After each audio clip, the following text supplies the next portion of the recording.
¿Qué tal? ¿Cómo están? Pasen, bienvenidos. Esto es Solo una vuelta más. Exactamente las 8 de la noche en la Argentina. Piensen ustedes que cuando den las 12 del viernes se le declara formalmente la guerra a la inflación.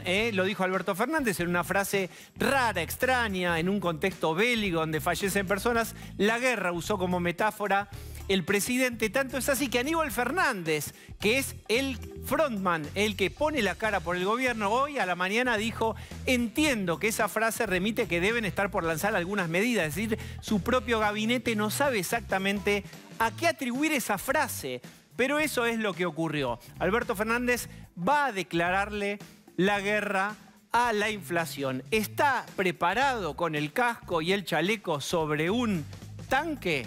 No, miren sobre qué está. Sobre un pupitre. Ahí está, sobre el escritorio. Esa es una foto del día de hoy. Alberto Fernández estuvo dando clases, profesor de Derecho en la universidad. Y acá uno se hace una pregunta. No es que esté mal que alguien dé clases, si lo humaniza, si... Fíjense, la idea histórica de Alberto Fernández de presentarse como un hombre común. ¿Recuerdan a Alberto Fernández paseando su perro abajo en su edificio? Alberto Fernández tocando la guitarra. Alberto Fernández, el profe de Derecho. Ese que votaste, ese que te presentaron en el folleto. El hombre común, el que podía generarte identificación. Pero hay un pequeño detalle. Una cosa es el folleto de venta y otra cosa es la realidad. Una cosa es la foto del inmueble y otra cosa es cuando tenés que ir a ver directamente. Y lo que estamos viendo del inmueble patrio es muy complejo.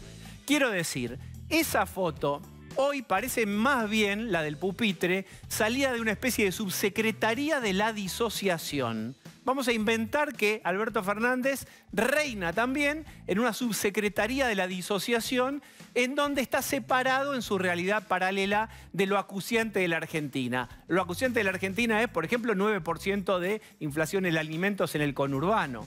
Es, por ejemplo, que acá a poquitos metros, hace algunas horas, terminó y vendrán más manifestaciones enormes de piqueteros, movimientos sociales que están permanentemente pidiendo que les actualicen sus planes. Es decir, la Argentina tiene conflictos por todos lados. A mí, en lo personal, me parece bien que tenga un momento de humanidad alguien que está sujeto y sometido a muchísima presión. Pero, hey, ojo que hay una imagen, porque esa foto la difunde Presidencia. Es decir, no es que él va...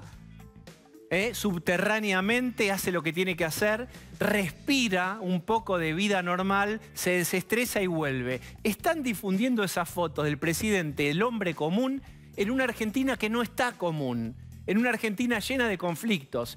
Y esta subsecretaría de la disociación tiene varios capítulos. La primera... te la recuerdo, se incendiaba Corrientes. ¿Te acordás? Esa tensión entre el gobernador Valdés, hay aviones hidrantes, nos mandan partidas, hay para combatir el fuego. Miles de hectáreas se quemaron. El presidente estaba, miren dónde estaba. ¿Lo recuerdan? ¿Hace 10.000 años? No. Estaba atajando en la costa.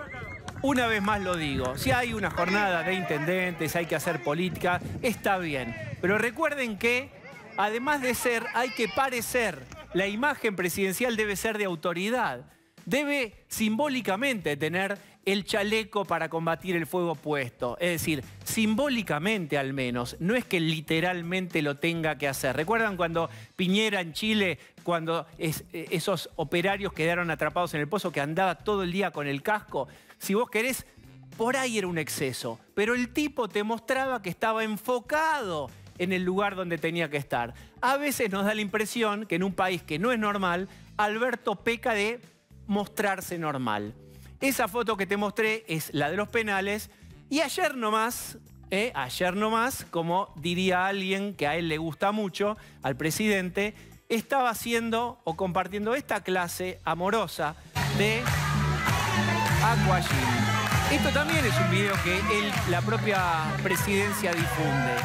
Y está bien dar un aire de buenas noticias, de que no todo está perdido, de que la vida continúa y que todos tienen sus actividades y un presidente que puede darle la mano a las señoras y señoritas que hacen aquagym. Pero hay que tener timing para hacerse el hombre común, porque si no, la impresión es que estás sentado en el lugar equivocado. Es decir, fíjate dónde, te lo vuelvo a mostrar. Sobre un escritorio en la Facultad de Abogacía de la UBA, lo vamos a volver a ver, ahí lo tienen. Es un profesor que está sentado dando una clase y lo que uno se pregunta es si tiene que estar el presidente en este momento de Argentina mostrando esa imagen de sí mismo. ¿Está bien o está desenfocado? Mi humilde opinión va por lo segundo. Bienvenidos, pasen. Esto es Solo una vuelta más. Él es Pablo de León. ¿Cómo estás? va? Está Lucía Salinas. Buenas noches. Y está Osvaldo Bazán. ¿Qué tal? está? Buenas noches. Pensamos que te ibas a sentar en el pupitre también. Me voy a sentar cancheramente como el profesor loco, como de alumna de Sandrini sobre... Está grande para sentarse en el escritorio. El Está- profesor estamos patagónico. Bueno, muy bien. Pasan...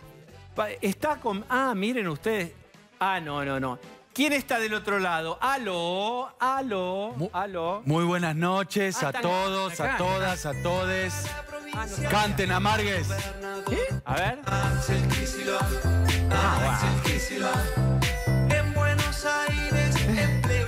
Esto es de Depeche Mode, año 86, 87.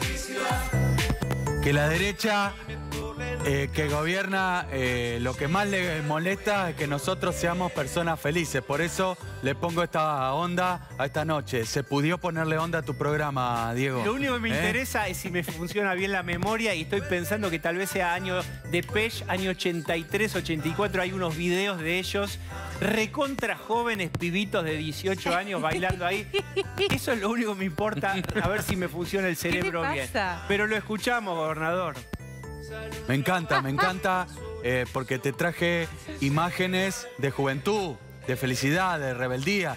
Fíjate, veía a esos jóvenes ahí aceptando mansamente una clase de un profesor neoliberal en la facultad. Yo no entiendo realmente ¿Cómo? qué poca autocrítica tienen estos alumnos Pero que es su presidente. admiten mansamente un discurso que está claramente escrito por Christine Lagarde.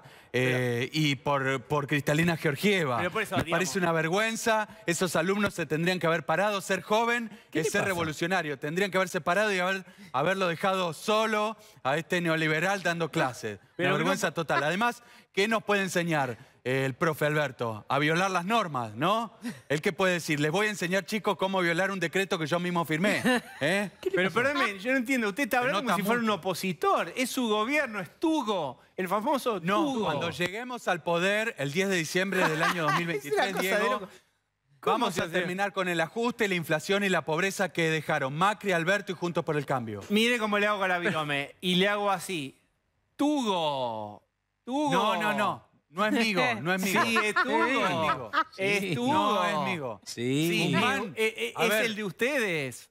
Guzmán, ponete los pantalones, hacé como hice yo con el Club de París, que le llené la cara de billetes.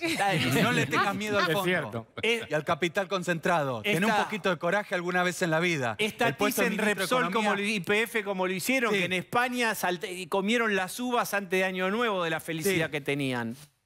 Anthony Brufau me hizo un monumento. Sí, bien ahí. Ah, sí, ahí está. Pero bien que le saqué la empresa, ¿eh? Bien que le saqué la empresa. Y Pero después Guzmán, el aument- puesto de ministro, te queda más grande que camisa de Baradel. Tomátela y dejá a alguien que sepa como Heller o Fernanda Vallejos. Está Se muy nota mucho. Bueno, Axel, muchas gracias, ¿eh? Gracias a vos, Diego, te felicito. ¿Qué cosa? Bueno, digamos, hablando. opositor, ahora es opositor, nos es mira. así. Bueno, Héctor no me deja mentir, Cristina no me deja mentir. Es decir, ¿cuál es tu Alberto preferido? Bueno, según el día.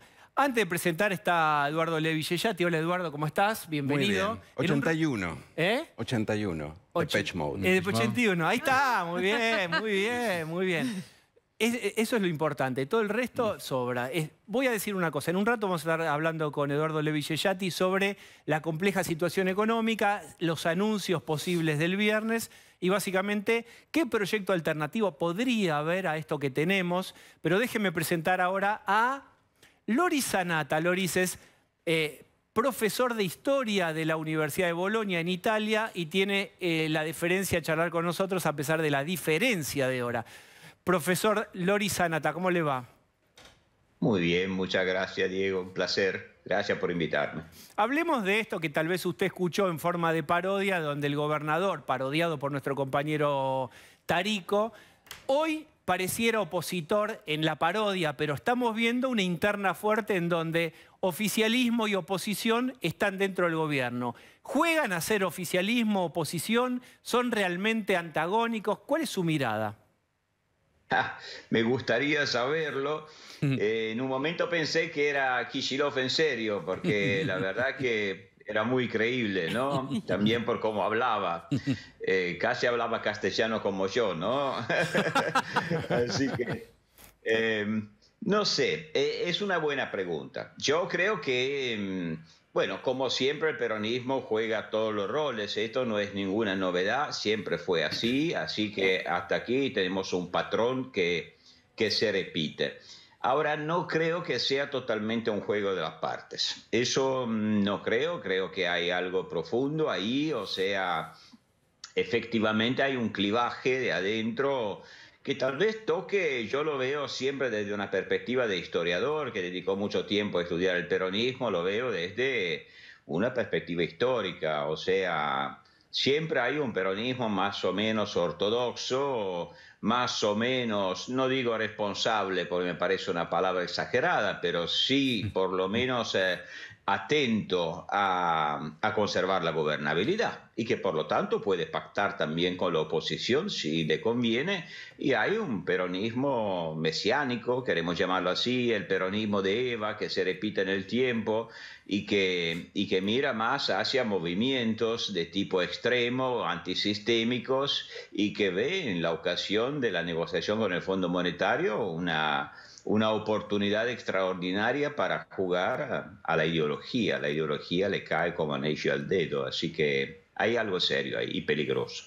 Bien, también es cierto que en la última votación en diputados, le cuento por si a lo mejor usted no está totalmente al tanto, pero quedó en minoría el kirchnerismo. El kirchnerismo no pudo imponer su voto negativo. Es decir, incluso algunos kirchneristas también o peronistas acompañaron al gobierno en el apoyo al acuerdo con el fondo. ¿Cómo ve esta situación medio novedosa de, siendo gobierno, queda en minoría el kirchnerismo? Claro, no, efectivamente, esto da la impresión que es algo que viene en serio, o sea, que es una crisis que no es simplemente un juego de la parte, repito, y probablemente podría ser también que el kirchnerismo pierda pedazos,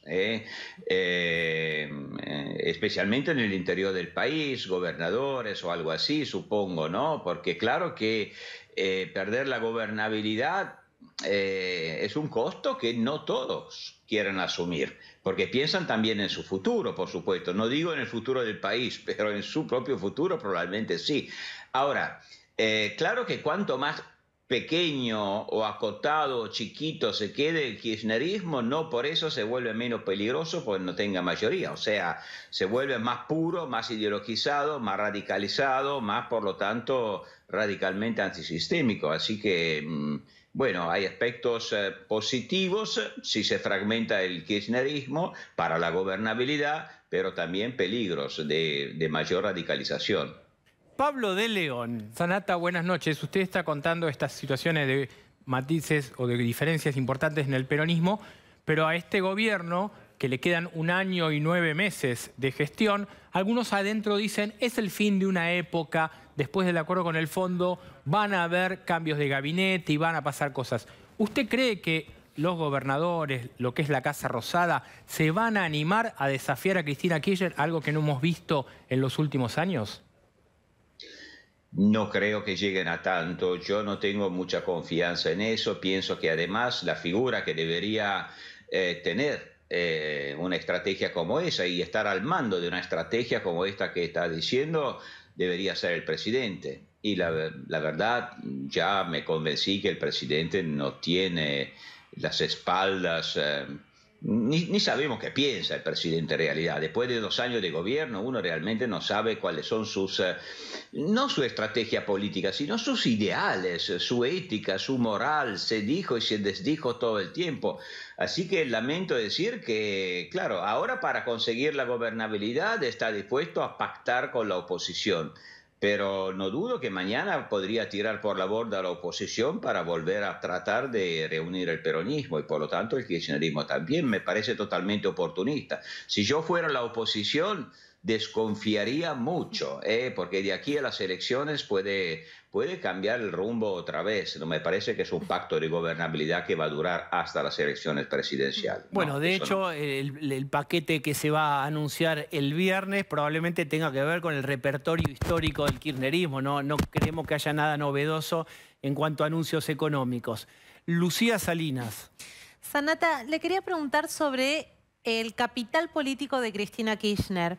Y si cree que a lo largo de estos meses que hemos visto una interna tan marcada entre el presidente de la Nación y su vicepresidenta, puede hacerle perder a ella este 30% que siempre se le atribuye como votantes fieles, pero además también su peso en el escenario político. No sé, a corto plazo es imposible decirlo. Sí, probablemente un poquito sí, puede erosionar su capital político.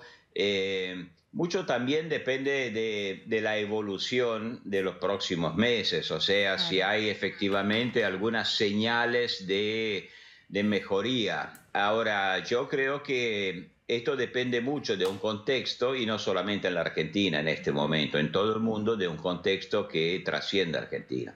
O sea, mucho va a depender de la evolución de la situación internacional, porque toca no solamente la imagen y el prestigio y la credibilidad de todos los líderes, según la posición que han tomado respecto a la gran crisis que estamos viviendo, y eso va a tener un efecto enorme en la opinión pública de Argentina, como en cualquier otro país. Pero también va a tener efectos sobre, bueno, la suba de los precios, de las materias primas, el costo de la calefacción, de la gasolina, y esto va a tener consecuencias. Probablemente Cristina Kirchner piense poder especular con el hecho de que el acuerdo con el Fondo Monetario Internacional no tenga resultados positivos a corto plazo.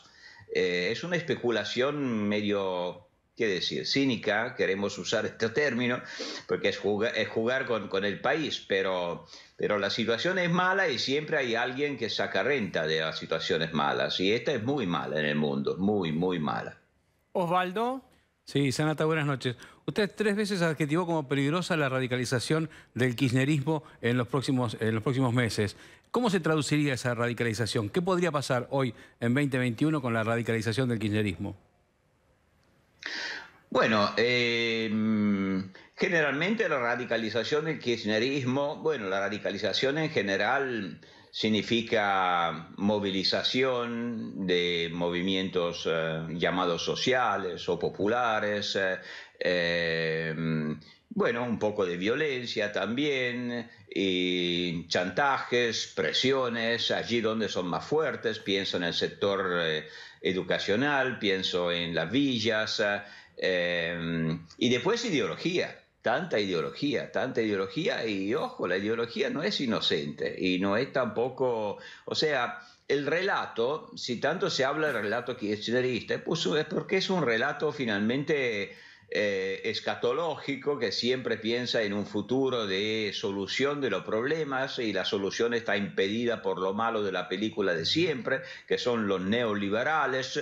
Ya uno no sabe qué significa esa palabra exactamente, ¿no? Es una metapalabra para decir una palabra complicada de mi parte. O sea, la radicalización ideológica instala un relato que puede funcionar efectivamente en una condición de crisis. ¿Usted ve posibilidad de violencia en Argentina? En este momento hay violencia en todo el mundo. Hay tanta violencia en todos lados que implícitamente termina desplazando un poco la frontera entre violencia y no violencia, lamentablemente. También en aquellos países como Argentina, que está muy alejada de escenarios de guerra, pero cuando se asiste a tanta violencia de forma imperceptible, es como si el uso de la violencia se volviera, no digo aceptable, pero un poco más tolerable de antes. Así que esto me preocupa. Bueno, y además Argentina tiene un historial de violencia social bastante difundida. No estoy pensando en hecatombes, pero sí en una violencia endémica, como en todos lados, como en muchos países por lo menos. Profesor Loris Sanata, muchísimas gracias por este ratito. Sabemos que es tarde ahí, así que especialmente le agradecemos. Gracias a ustedes, un placer siempre. Bueno, muy bien, aterrizamos aquí. Se van a anunciar medidas económicas. Está con nosotros Eduardo Levillellati. Pablo de León, ¿qué se anunciaría? Y después vamos al análisis. Bueno, vos hacías una introducción en la cual mostrabas al presidente en la Universidad de Buenos Aires y algunos decían, ¿qué hace ahí? Porque el Ministerio de Agricultura no tiene las medidas, el Ministerio de Economía tampoco, Desarrollo Productivo lo estaban apurando. Cuando el presidente ayer habla de lanzar una guerra contra la inflación, no había medidas concretas. Entonces todo es contra el reloj. A grosso modo, lo poco que se sabe hasta ahora, de acá al viernes, y algunos esperan que esté el viernes, algunos están diciendo el presidente pidió medidas el viernes, son la harina y el aceite de soja, esas dos puntitos de retenciones, un fideicomiso de alrededor de 20.000 millones de pesos para atacar el tema del pan, y después una ofensiva sobre precios cuidados, que sería más de lo mismo, ojalá que no, pero la foto, la recorrida, mostrar a la dirigencia activa. Muy bien. Eduardo, ¿qué pensás de si este es el armamento para la guerra contra la inflación? Tengo que contestar sin reírme. Mirá, no es nada nuevo, ya lo vivimos. Es algo que ya está en funcionamiento desde hace 2 años. Incluso estuvo con precios cuidados, una versión mucho más light y voluntaria durante el gobierno de Cambiemos. La incidencia es muy baja. Están tratando de congelar el precio del pan, entiendo, de ahí el fideicomiso. Claro. 250 pesos el kilo. Por todo el año, están hablando. Mira, yo creo que lo importante es que el gobierno ve la inflación en 4,7, ve que este mes va a ser aún más alta, porque no nos olvidemos que la guerra le pega a marzo, no le pega a febrero. Claro. Lo mismo que la aceleración del tipo de cambio, lo mismo que la recomposición salarial que todos los que perdieron el año pasado van a empezar a pedir ahora. Entonces, ven que este mes va a ser mayor que 5 potencialmente y tienen que decir algo. Y dicen estas cosas. Pero es más retórica. Entonces, si vos quisieras hacer una política inflacionaria, por lo pronto tenía que salir el Banco Central a hacer política inflacionaria, que es lo que hacen en todas partes del mundo. Subís la tasa, tenés un programa monetario, hablas de consolidación fiscal, hablas de política tradicional que algunos pensarán que es neoliberal, pero la va a hacer Chile. Claro, pero eso no es algo que digas el miércoles empieza el viernes. Pero es que tampoco vas a bajar la inflación. Por eso te digo, del miércoles al viernes. Claro. Por eso, es una respuesta retórica porque no puede básicamente tener una inflación del 4,7 y una anticipación de inflación mayor y no decir nada. Pero no nos tomamos esto como una política económica. A ver, Lucía. ¿A qué responde que el gobierno continúe aplicando medidas que ya había implementado y que nunca funcionaron? Se acabó el recetario, no se puede hacer nada más que esto, o es un problema más grave de concepto, de no entender realmente de base cómo resolver esto. Creo que hay una mezcla. Hay gente dentro del equipo económico, no necesariamente los albertistas, pero tampoco es muy claro cómo separarlos, pero hay gente del equipo económico que piensa sinceramente que el problema de los precios es un problema de mercado, de imperfecciones de mercado, de concentración. Eso es falso, digámoslo, ya lo dijimos varias veces acá, pero hay gente que cree que lo piensa y entonces le pega al mercado y trata de poner presión sobre los supuestos formadores de precios y con eso gana un poco de tiempo y después los precios vuelven a su nivel normal. Entonces, pero hay gente que lo piensa y después hay una incapacidad de generar más medidas exóticas y cierta negación de ir por las vías más tradicionales, que es política monetaria y política fiscal. Ahora, perdóname, ahí no te metes en el tema. Política monetaria es bajar la emisión.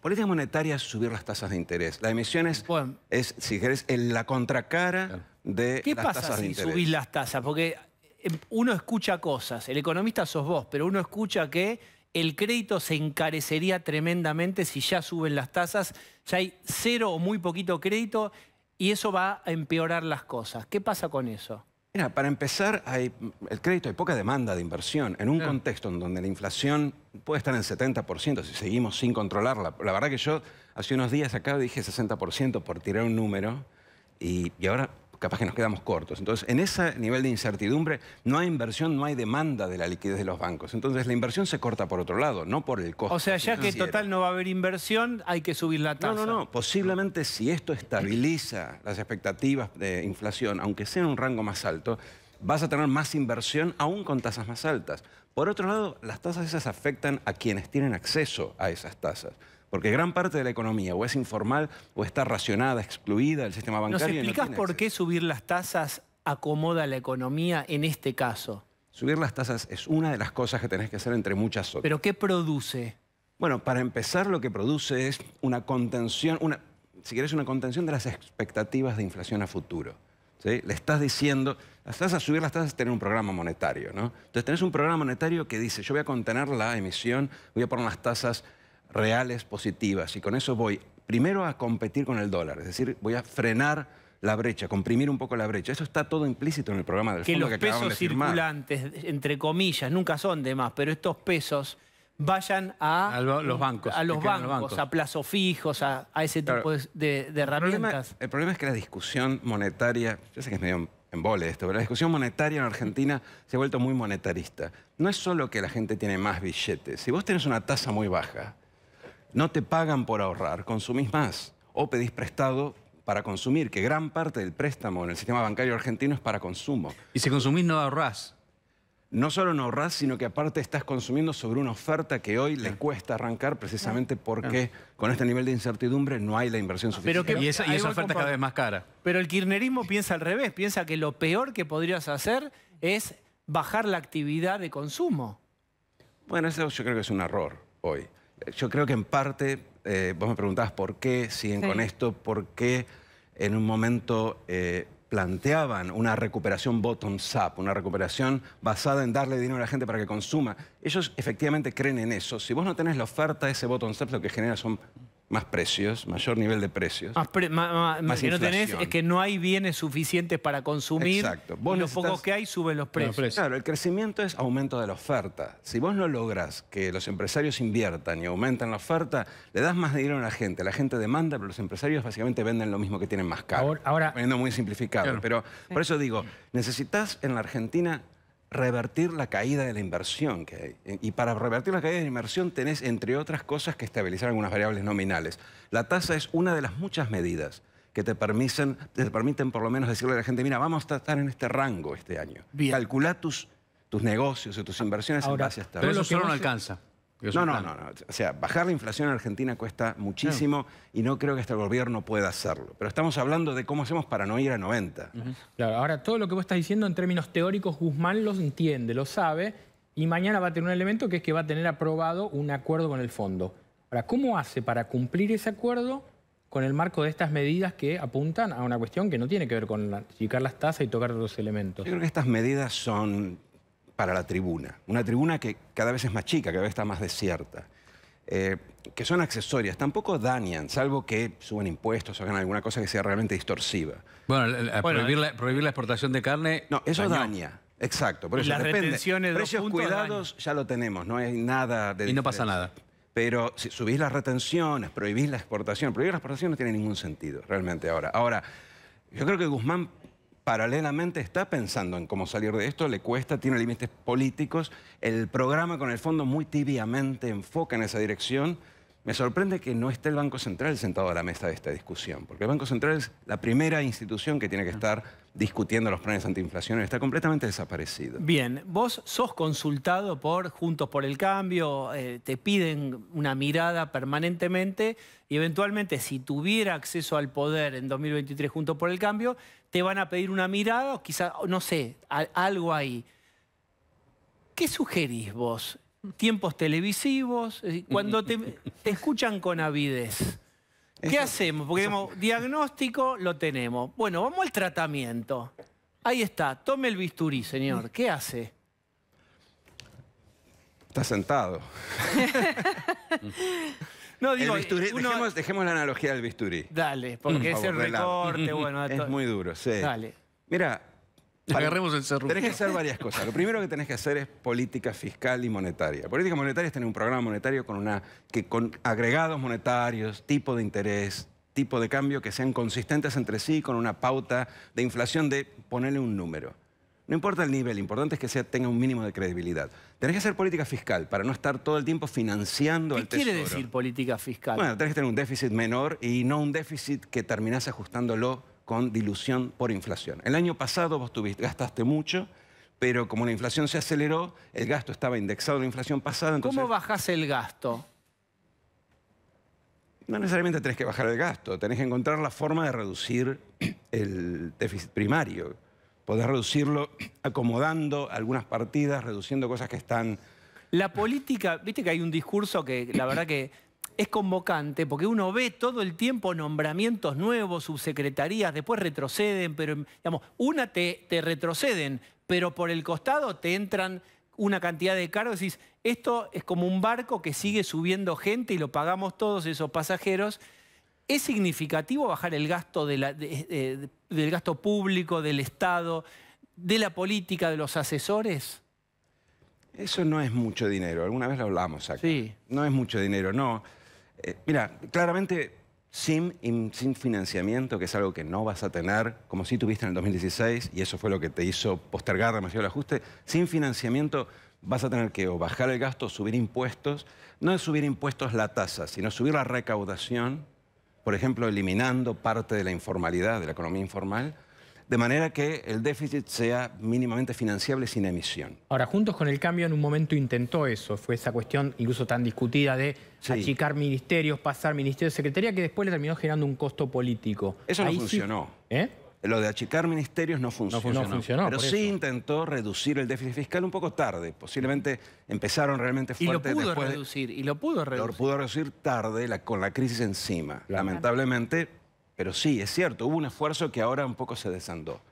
Entonces tenemos que volver a un poco encarar esas reformas, que incluye también un acuerdo fiscal con las provincias, de manera que no haya arbitraje, porque cada vez que bajan impuestos o consolidan fiscalmente la nación, las provincias aprovechan y suben los suyos. Eduardo, Juntos por el vamos Cambio, perdón. Sí, dale. Juntos por el Cambio, ¿está estudiando hoy un plan para 2023? Hay mucha gente pensando alternativas a esta altura. Hay dos problemas para pensar ese plan. Primero es que hay muchos candidatos, cada uno tiene su propio grupo. Pero aparte y fundamentalmente es que no sabes con qué vas a llegar. Entonces, lo que tenés es una suerte de sistema abstracto, en donde vos le vas a decir, bueno, de cada 6 meses ajustámelo. A ver, ¿cuánto es el rezago de las tarifas? ¿Cuánto es el rezago del tipo de cambio? En los primeros meses vas a tener que corregir eso. Vas a tener que devaluar. Vas a tener que corregir tarifas si hay un rezago de tarifas. Todos Los primeros Juntos por el Cambio, ¿está de meses no acuerdo? van a ser gratos para el presidente. Bueno, pero entonces, ahí vamos a lo que creo que está de Juntos por el Cambio está de acuerdo, y te agrego al changuito de la pregunta de Osvaldo lo siguiente. El otro día yo le preguntaba a Vidal, reforma permanente, statucuismo permanente. Este es un gobierno, el actual, que protege mucho lo existente. ¿Sabés a qué me refiero? Es decir, ¿se va a poder hacer esto y con qué resistencia? Digamos, ¿cómo van a lograr hacer reformas estructurales, laborales, fiscales, etcétera? Los gobernadores en el turno anterior de Cambiemos tuvieron muchísima resistencia a bajar ingresos brutos. Después, después de haber firmado, igual volvieron a subir. Es decir, fue muy difícil todo aquello. ¿Por qué sería diferente en 2023? Mira, yo te invierto la pregunta, ¿sí? Como lo hicimos con el tema del acuerdo del fondo. El acuerdo del fondo no le sirve a nadie, pero nos sirve a todos porque evita el default. Bien. ¿Por qué harías algunas reformas más, algunos ajustes fiscales en el 2024? Porque del otro lado está el default. O sea, nosotros ahora con el fondo pateamos la pelota al 2024 y con la reestructuración de Guzmán pateamos la pelota a la deuda privada unos años más.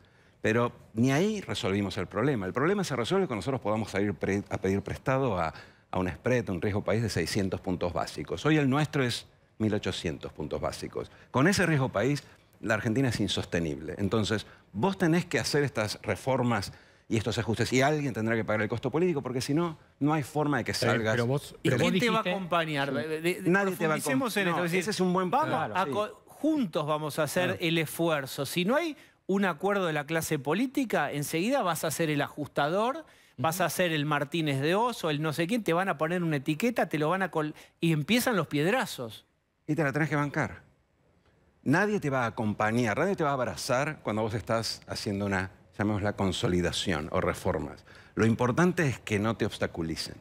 Pero pensar que vos vas a tener tu 40% de las elecciones, más un 30% de afuera que te vota y te dice sí, es bueno lo que está haciendo el gobierno, creo que es ingenuo. Pero el porque peronismo de Menem, cuando hizo toda esa reforma del Estado, la hizo de tiro y sin resistencia, por supuesto, por ser ellos mismos el peronismo.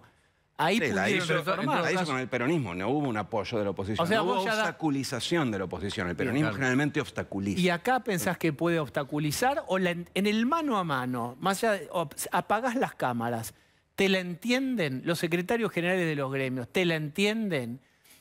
¿Hay consenso en off de que Argentina así se va por el precipicio o no? Entenderla entienden. El otro día hablaba con Remes Lesnikov, me contaba cómo él se juntó con la CGT en el 2002 y les dijo, ¿es esto o el abismo? Y la CGT dijo, ok, vamos a acompañar. Nadie salió a abrazar las medidas, Pero eran no peronistas, obstaculizar. pero eran peronistas. Esa es la gran duda. Bueno, sí, es una duda. No, pero en ese caso, era Duhalde. Pero en ese la caso también alternativa Y después de un incendio explícito. Pero digo, la alternativa es 5 Pero años yo más estoy de esto. acuerdo con vos, Eduardo. Partamos de esa base, porque si algún televidente cree que yo estoy lo que estoy diciendo, estoy de acuerdo. Lo que estoy diciendo Puede es salir mal, que hay sí. mucha resistencia Sí, Diego, pero- y mucha hipocresía. Sí, pero también puede va a ser- haber mucha hipocresía. Va a ser importante de qué manera lo comuniquen, van a tener que trabajar mucho en la comunicación y también va a ser muy importante qué responsabilidad tomemos los periodistas al respecto, porque va a ser fácil tirarle piedras, Está bien, pero- va a ser demagógico tirarle piedras al tipo que ajusta. Está bien, Te voy a pero decir esto una va a pasar, esto podría pasar en el caso en que en 2023 el peronismo pierda, como hoy todo indica, las encuestas dan que no tiene un candidato, que Cristina, Alberto, Massa, todos tienen una negativa imposible de ganar, venga una opción de Juntos por el Cambio, pero del otro lado va a haber un peronismo tratando de rearmarse, que no se va a poder analizar, sí, la reforma previsional, pensémosla, la laboral puede Que ser. le cuesta hacer oposición. Yo además. creo que van a estar disputando la interna de lo que queda del peronismo y va a ser más difícil. Me hace acordar, ante la pregunta que te hacía Diego recién, al momento en que Macri aumentó las tarifas y que reconocemos que nos tienen que aumentar las tarifas los clase media, y sin embargo la propia clase media la terminó votando en contra, ¿no? Bueno, volviendo a lo que decía Osvaldo, es fundamental la comunicación, pero no solo cuando llegás. No. El diálogo con los actores e incluso la comunicación, es cierto que es difícil comunicar esto, pero algo vas a tener que comunicar, porque si no te atás las manos. Y llegás como llegaste en el 2016 con promesas que te cuesta muchísimo. Yo quiero recordar algo. A Macri la gente, por supuesto no toda, pero una gran parte de la ciudadanía, y visto en 2017, lo acompañó incluso con el ajuste de tarifas. Pero el pacto no escrito fue, yo te doy, o sea, yo pongo mi esfuerzo, porque va a haber un retorno de inversión, va a rebrotar la economía y yo voy a vender más yo doy para que vos me des gobierno en ese momento de Macri. Tiene que pasar eso. La gente puede acompañar inicialmente un esfuerzo. ¿En cuánto tiempo va a haber un retorno de inversión si todo sale bien de ese esfuerzo? ¿Cuánto se necesita? Sinceramente, diría Cristina. Yo no creo que hoy el pago... Es bueno lo que decís. Es difícil relatar ese relato nuevamente porque aquel no terminó de salir muy bien. El pago de tanto esfuerzo hoy es distinto, es la estabilización. Nosotros vamos a llegar con una inflación muy alta. La gente está podrida de la inflación, está primero en todas las preocupaciones y va a seguir estándolo.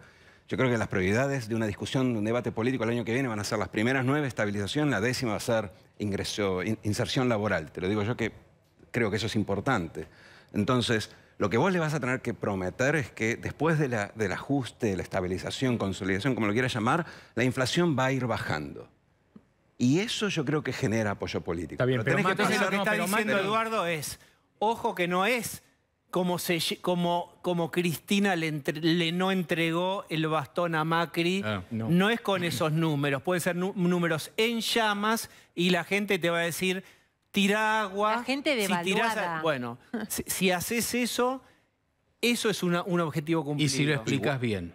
Por supuesto, Pero- Si lo explicas igual, bien. perdón, y si tenés la sensibilidad de aceptar que la gente, como llamamos nosotros, la sociedad, viene de una crisis que es larguísima, Claro. que se inició en el 18. Está bien, pero pasó También por- Macri, ahí pero hay- no le recordemos- podés pedir pero- cualquier cosa. Pero hoy a la gente. recordemos una cosa, Macri en su momento dijo que la inflación era algo relativamente sencillo de manejar y se ató a una idea de Sturzenegger que tenía que ver con una cuestión más de decisiones de la macroeconomía que de estas cosas, de precios cuidados. Digo, después terminó volviendo para atrás y Francisco Cabrera hablaba de los precios y terminó poniendo los precios de la hora 12 y todo eso. Digo, esa discusión la tienen que saldar antes de Sí, volver a yo- ofrecerse como una Yo creo que ha habido un alternativa. aprendizaje ahí, eso sin duda. Otro día, si querés, hablamos más en detalle, pero sí, no. Dentro, uno no lo dice ni lo discute abiertamente en los medios, pero ha habido un aprendizaje, obviamente, de algunos errores de diagnóstico y de las primeras medidas que se tomaron. Muy bien. Esperemos por lo menos no incurrir en esos errores. Eduardo, muchísimas gracias. Esta discusión va a ser central. El diagnóstico que todos... ¡Aló! ¡Aló! ¿Cómo le vas a creer al PJ, Yeyati? No le podés Realmente, ¿qué es de su vida? Porque tanto tiempo, más allá de alguna comunicación, algún tuit, alguna tabla de la ley que bajó de la montaña, pero no, usted está... Gracias por aparecer con nosotros. No, de nada, Franquita Mercuriani. ¿Cómo anda ahí, Exaltación? Franco no sos. Ah, sos el psicólogo. Ay, ¿cómo andás tanto tiempo? Bien, ¿cómo anda, Lila? Estoy espléndida. Gracias por el llamado. Estamos en un momento donde finalmente están haciendo la República. Se hizo desear el trabajo de parto porque lo vengo anunciando desde el 2001, pero ahora van a hacer finalmente, Diego. Ya se ve la pelada que asoma. ¿Que la reta? Qué embarazo largo, ¿eh? Sí. A ver, Está ¿cómo? Santilli y el doctor Quirós que le gritan a la Argentina, puja, puja, puja. Ya está, Diego. Me entregué completamente al larretismo, ¿está? ¿O pretendés que siga apoyando a un frívolo que se va a jugar al bridge? Sí, Por favor. y bueno. Yo la adoro a Juliana, es divina, le sale muy bien el avocado toast, pero va. Le palta, porque ahora es avocado toast, pero palta con pan con palta, está bien. Hoy me tengo que abrazar a Horacio como a una balsa, porque si no en el 2023 me va a borrar a todos mis lilitos de las listas. Claro, ¿Está? y sí. ¿Me siguen? ¿Me siguen? Sí, vamos siguiendo, Y eso no vamos lo puedo siguiendo. permitir porque ellos son mi voz ante la patria y ante Dios Todopoderoso. ¿Está? Está. Lo que sí les quiero advertir a los radicales que andan un poquito agrandados, salvo tetas, que no cometan el enorme error de empezar a subestimarme porque yo siempre tengo el as de la denuncia bajo la manga. Sí. A donde amaguen con hacerme a un lado, empiezo a pasearme por todos los canales de televisión recordándole a la gente la hiper de mi querido Raúl Alfonsín. Vos sabés que yo lo adoro, Alfonsín. Pero qué ambivalencias tremendas. Pero siempre negociaba con el PJ. Está bien. Siempre. Pero Villano usted- Siglia. Pero ¿Ah? perdón, no quiero hacerme ¿Ah? el psicólogo, pero qué ambivalencia tiene con Alfonsín, qué amor-odio con el radicalismo, es terrible. Para mí fue como un padre, pero bueno, de los padres uno aprende y hay veces hay que irse de la casa. ¿Está? Sí, usted se fue. Yo me ¿Está? acuerdo. ¿Me siguen? Sí, Bueno. sí, señora, Lilita, sí, sí. Lilita, sí. Bueno, ¿está? Sí. Hoy quiero decirles que el que sostiene a Alberto Fernández Juntos por el Cambio, si no fuera por nosotros que tuvimos responsabilidad, serenidad y templanza, se caía a pedazos. Y yo ya no quiero más 2001, ¿está? No le voy a permitir a Cristina Fernández de Kirchner que sea la Alfonsín de Polentín, ¿está? ¿Me siguen? ¿Quién? ¿De Ya quién? pasó, ya pasó. Yo lo sostengo al presidente, ¿está? Está. Así que no te preocupes, Alberto, que si Cristina y Máximo te quieren voltear, nosotros te vamos a cuidar hasta el 9 de diciembre del año que viene. Después te vamos a encarcelar. Muchas gracias, Lilita. Muy clarito. Bueno, si ustedes me acompañan, voy a recibir a un invitado. Vamos a hablar con él porque mañana es la votación en el Senado.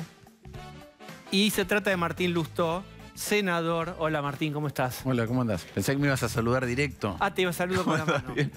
Nunca Porque uno aparte sabe ahora, bien ahora cómo- que estoy viendo ahí se ve esto, se ve que vos estás como en una mesa examinadora. No lo tomes así, es una mesa de charla. Perfecto, no Además, es, igual, vos sos no es alto. igual la mesa de charla, ¿no? ¿Por qué? Que te ponen un asiento más alto, un escritorio, a mí me Si sientan vos acá. medís 2 metros, ¿qué problemas vos de autoestima vas a tener? ¿Para una charla? Ninguno, después puede haber otro. Give me five. Bueno, ahí vamos. Bueno, ¿qué ocurrirá mañana en el Senado? Primero, hoy tuvimos una reunión en el interbloque Juntos por el Cambio y decidimos por unanimidad darle 2/3 para poder tratar mañana este tema. No es menor eso, porque de acuerdo a los tiempos del Senado, a los tiempos habituales que dicta el reglamento, esto se debería tratar la semana que viene. ¿Por qué lo queremos acelerar nosotros? Antes que se arrepienta alguien.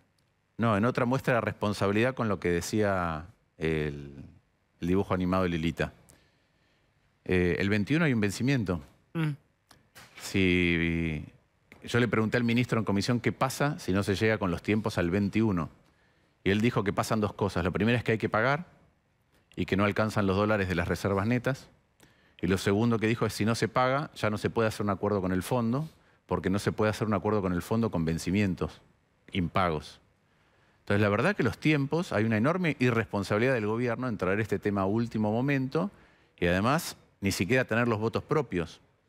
Y también le pregunté qué pasa si ocurre un default, es decir, si la Argentina entra en cesación de pagos con el fondo, algo que nunca ha ocurrido en la historia de nuestro país, pero uno puede ver la veintena de países en los que eso ocurrió y la inflación se multiplica.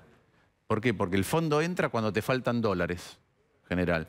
Y si vos, en lugar de hacer un acuerdo, o mientras estás con un acuerdo, defaulteás ese acuerdo, todos los dólares que te iba a traer el fondo dejan de estar y lo que pasa es una devaluación abrupta, una escalada de la inflación, una escalada de la pobreza, una caída del empleo. Y a eso es a lo que están jugando algunos. Por eso nosotros decidimos unánimemente en el interbloque habilitar este tratamiento express por 2 tercios y después votarlo. Votar esto que es un nuevo programa de financiamiento para cancelar el programa stand-by que existía antes y para afrontar algunas otras cosas, entre ellas el déficit fiscal, porque hay una parte de dinero fresco, déficit fiscal, y fortalecer reservas. Cuando faltan las reservas es cuando ocurren las devaluaciones, es donde cuando más se castiga el bolsillo de la gente. Ese desembolso, si hay acuerdo y habrá, aparece con el fondo, ¿a dónde va destinado? ¿Cuánto dinero te manda el fondo y a dónde va? Apenas hay un acuerdo con el fondo, hay un desembolso de alrededor de 9.400 millones de dólares. Eso va en parte a pagar el vencimiento que tiene que ocurrir y la otra parte a fortalecer las reservas, que es lo que escasea hoy. ¿Cuánto habrá de reservas? ¿Netas? Sí. Y estamos alrededor de 2.000 millones y pueden llegar, producto del acuerdo con el fondo, inmediatamente un fortalecimiento de alrededor de 6.500, 7.000 millones. Eso puede ayudar a acomodar, a descomprimir la el presión sobre el dólar. tipo de cambio, que es lo que los mercados ya están viendo. Cuando los tipos de cambio no oficiales, lo que se llama MEP o el Blue, el Blue es el mercado informal que conocemos, el MEP es comprar dólares a través de la bolsa, comprando y vendiendo un bono, este tipo de cosas. Esos dólares están bajando por una certidumbre acerca de la posibilidad de que exista un acuerdo que está claro que no es por el oficialismo. El oficialismo no tiene los números para generar esa tranquilidad. ¿Por qué es importante hacerlo? Como te decía, si no se hace, lo que te dice es una escalada muy alta en términos de la devaluación potencial. Y pensá lo que está pasando con la inflación. Tenemos el último número, 4,7. El próximo mes seguramente, que el 4,7 de febrero, no tiene incluida ninguno de los eventos, básicamente la invasión de Putin y la guerra en Ucrania. No lo tiene el 10 incluido. de nafta, el 10 de aumento No tiene de nafta, nada por de decir eso. algo. No tiene nada de eso. Entonces, y no tiene el comienzo de clases, y no tiene un montón de otras cuestiones, con lo cual el mes siguiente también es un mes complicado. Pero además estamos viendo, por ejemplo, en el conurbano, cuando vos mirás el rubro alimentos en el GBA, ¿vos sabés cuánto subió? 9. 8,6. ¿Sabés cuánto es eso si lo anualizás? Te digo a ojo, por ahí me equivoco. Alrededor de 170, 180% anual. Esos alimentos el mes de febrero. Entonces está claro que lo que no hay que hacer para agravar la situación es generar un default con el fondo y un temor adicional. Cristina dicen que se va a abrir la sesión y después no sé qué hará. ¿Qué reflexión tenés sobre cómo se comportará ella o sus senadores o qué noticias tenés al respecto? Primero, para dejarlo en claro, es casi siempre la norma. Cristina abre la sesión y después no está. En estos casos no sé si quiere abrir la sesión o no, pero muchas veces pasa eso. Ella abre la sesión, la enfoca en las cámaras, canta el himno, pone la mano en el pecho y después no está. Qué bien la comisión, algo parecido a lo que pasó en diputados cuando vino el ministro Guzmán a la comisión. Una de las cosas que hicieron fue reemplazar a todos aquellos que son de Cristina en la comisión para que no pudieran firmar en contra del dictamen. Para entender cómo funciona el Congreso, cualquier tema va a las comisiones pertinentes, en este caso a la Comisión de Presupuesto y Hacienda. Ahí debatimos los senadores acerca de si nos parece que hay que hacer modificaciones y cada uno emite su opinión firmando un dictamen que existe, el de mayoría, u otra alternativa, y eso es lo que se va a votar en el recinto. Primero el dictamen de la mayoría y si no sale, el de la minoría. En este caso, todos, otra vez, con una enorme responsabilidad de un trabajo interno muy intenso, todos los representantes de Juntos por el Cambio en esa comisión firmamos el dictamen, argumentamos, le hicimos preguntas al ministro, discrepamos con el rumbo económico que el ministro le está imprimiendo a la economía argentina, y ellos, para poder firmar el dictamen, tuvieron que sacar a los cristinistas. Los reemplazaron solo para este evento, los reemplazaron. ¿Por qué? Porque ¿Qué predice eso? No sé, Fernández Sagasti, Parrilli, Mayans, ¿qué votarían? Y eventualmente, ¿qué relevancia tiene? En el caso de los más cercanos a la vicepresidenta, vos nombraste algunos, yo no creo que Mayans sea parte de eso, porque tiene que hacer un equilibrio delicado como presidente del bloque, pero a mí me parece que a priori está bastante claro que los más cercanos a ella no van a votar el acuerdo. No sé si se abstendrán o votarán en contra o se dividirán, pero no van a votar el acuerdo. Y como decía al principio, es de una enorme irresponsabilidad cuando uno mira lo que le pasó a los países que tenían vencimientos con el fondo y entraron en default.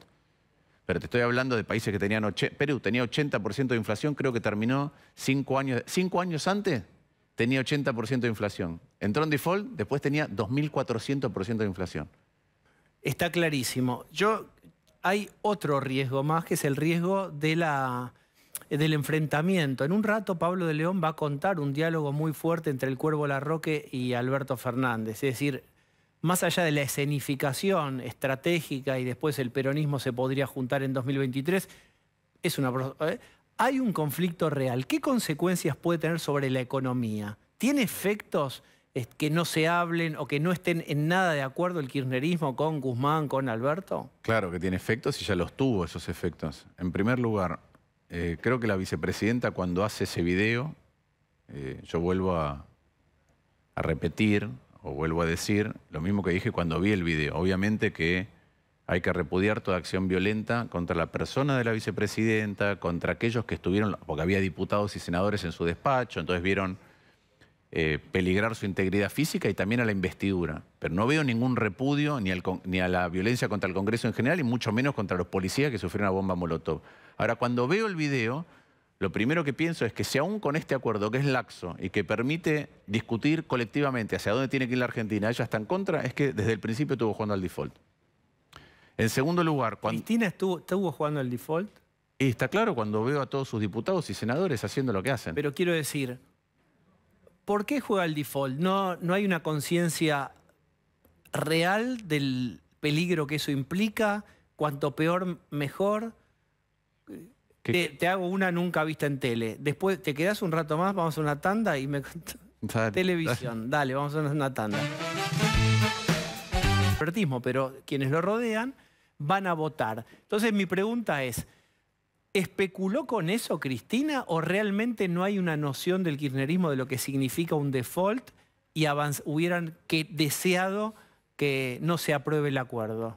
Las dos cosas. Primero, yo tengo un amigo que dice que el kirchnerismo duro tiene la audacia que da la ignorancia. Entonces yo creo que no comprenden cuál es el efecto, otra vez catastrófico, que tendría un default en la Argentina para todos los argentinos sin ninguna excepción de ningún tipo, mirando qué es lo que ha pasado con otros países que han entrado en default con el fondo. Y además en la lista, si querés, lo más parecido a Argentina que podés encontrar es Perú, pero después vas a encontrar Sudán, Congo, Afganistán, Liberia. Ese es el tipo de países que entran en default, es un tipo de países que tiene un conflicto de una magnitud tal que no puede pagarle al fondo, es decir, que no puede pagarle al resto de los países, porque no es el fondo, es al resto de los países del mundo. Entonces yo creo que por un lado tienen esa ignorancia y por otro lado creo que ha habido especulación política que otra vez es de un enorme desdén por el impacto en la gente, porque yo soy de los que cree que cuando votamos, por más que sea incómodo, tenemos que votar aquellas cosas que haríamos si estuviéramos a cargo de la decisión. Algo no da para la tele, pero como ética kantiana, actúa como si tu comportamiento fuera una norma universal. Lo que corresponde, no lo que conviene. Así es. Y el kirchnerismo ha decidido hacer lo que conviene. Ha especulado con el 2023 con el riesgo de someter a la sociedad a un evento trágico. Y además creo que cuando uno ve el video, ¿cuál es el enojo de ella? Lo que uno puede interpretar de ahí. Ella no dice, están agrediendo a la institución Congreso, a la institución Vicepresidencia. Dice, me agreden a mí, justo a mí. Es nuestra política de los adverbios, ¿no? Sinceramente, paradójicamente. Ella dice, paradójicamente me agreden a mí que siempre estuve en contra de esto. Y después hace un montón de declaraciones acerca de quién generó la agresión. Y la hipótesis que ellos tienen, porque ya lo he visto entre ellos y las discusiones, lo he visto el otro día en la comisión, es que hay una parte del gobierno que generó la agresión, lo cual es de un delirio. Si es cierto es un delirio, y si es mentira es un delirio que ella lo piense. Entonces hay algo ahí. Muestra la desconfianza en el señor que ella eligió eventualmente. Y vos decías, ¿qué pasa? Me preguntaste antes, ¿qué pasa cuando ese es el nivel de tensión que existe dentro de la coalición gobernante? Pensemos qué pasó cuando Cristina mandó la primera carta, después de las elecciones, tuvimos un aumento del dólar, el aumento del dólar después genera inflación, lo volvió a hacer después, y la carta de Máximo, y este comportamiento. Bueno, cada vez que esto pasa hay un nivel mayor de incertidumbre, el nivel mayor de incertidumbre en la Argentina se traduce en dólar, más costo de las inversiones y escalada, menos empleo, menos inversión y escalada de los precios inmediatamente, 1, 2, 3 meses después. Eso es lo que estamos viendo ahora. Hay una declaración de guerra a la inflación, no vamos a jugar con la frase porque ni el propio Aníbal Fernández hoy decía que entendía bien eso.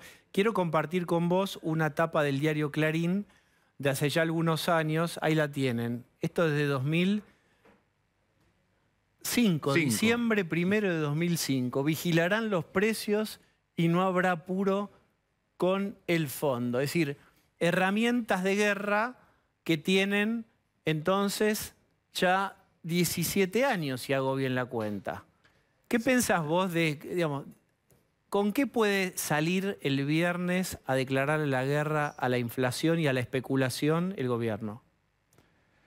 No creo que con ninguna idea nueva, porque el otro día cuando estuvo Guzmán yo le pregunté por esa dinámica y le dije que el índice este de precios iba a dar muy mal, y el de marzo también, y él sigue pensando o defendiendo que la inflación va a estar entre 38 y 48, así como dijo que era 33 en el presupuesto.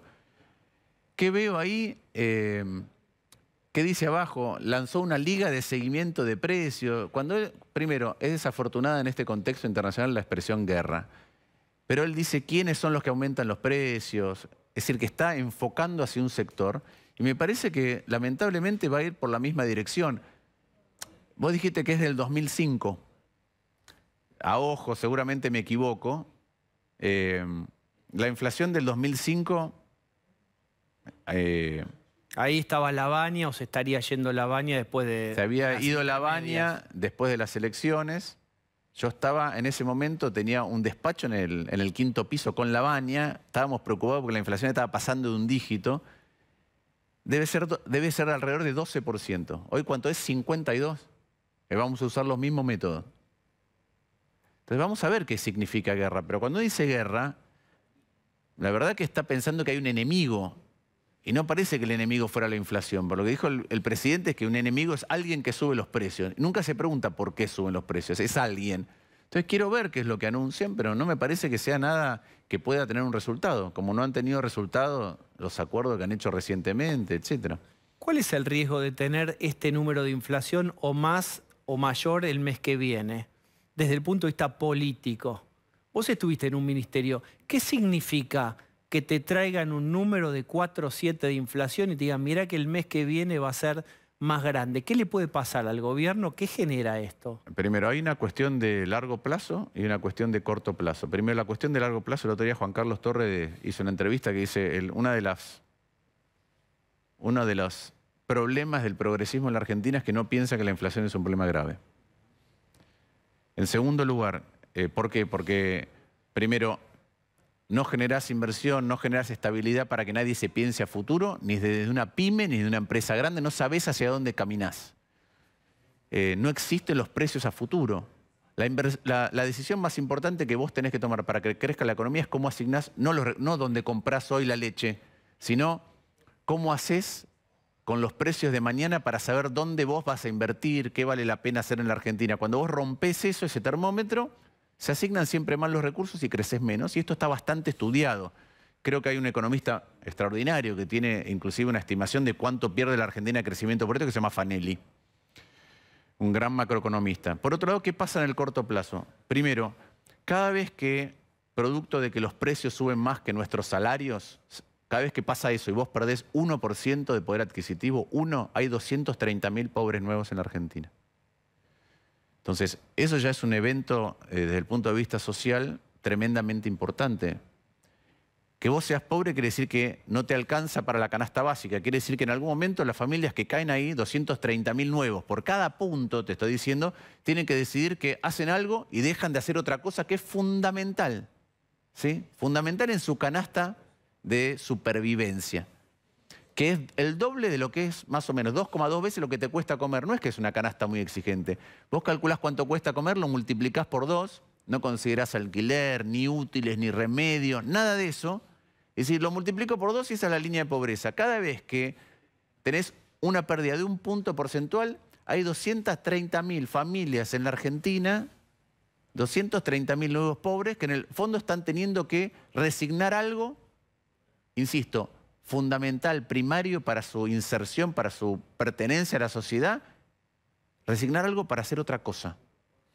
Entonces, eso ya es un golpe muy importante desde el punto de vista social y obviamente tiene un impacto económico, pero adicionalmente pasa otra cosa, que es que en la medida que vos repetís recetas y el problema se agrava, como está pasando ahora, hay una sensación justificada de desesperanza, de este no es el camino. Y creo que ese tiene otra dimensión en términos de impacto político.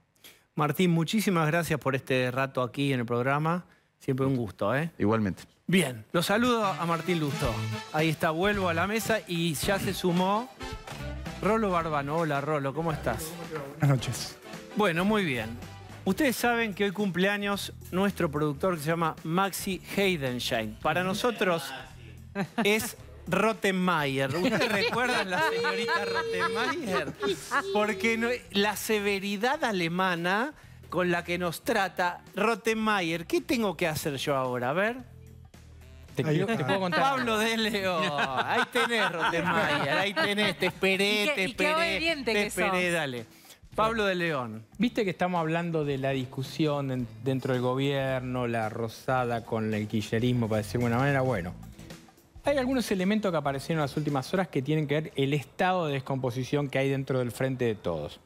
¿Por qué? Porque hubo una discusión entre el presidente de la Nación y un ministro de Kicillof. Vos decís, el presidente discutiendo con un ministro de Kicillof es raro. Pasa que no es un ministro de Kicillof. Claro. Solamente.